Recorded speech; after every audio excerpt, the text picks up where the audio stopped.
I'm a product of that evil practice. My great-great-grandfather Silas arrived here in the belly of a slave ship, sold to the Burgess plantation. He escaped through the Underground Railroad and died a successful entrepreneur. Built the first Black church, elementary, purchased 102 acres of farmland that he paid off in 2 years. Second, reparations is not the way to right our country's wrong. What I propose later will be more lasting.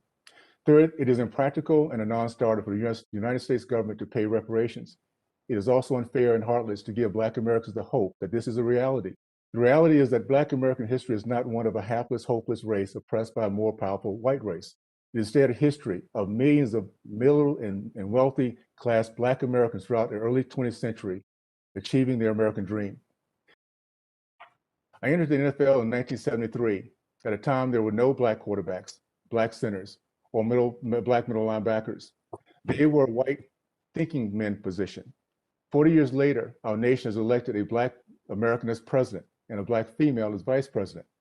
It's called progress. Once we lose our history, we lose pride in our past, appreciation for our present, and the vision for our future. If we're sincere about repaying Black Americans for our loss, let's give us back our history. That includes the history of we the people, whose Judeo-Christian values have granted every generation the opportunity to look at each other better from inside out, not outside in.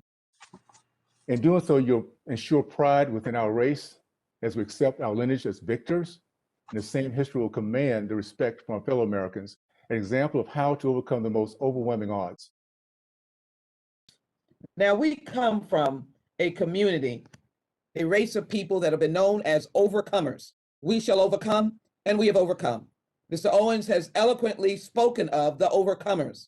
We're successful. We believe in determination, and we believe in overcoming the many bad balls that we have been thrown. We've caught them, and we've kept on going.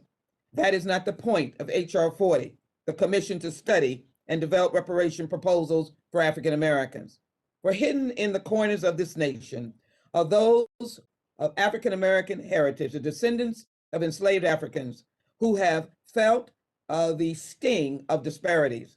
They continue to feel that sting.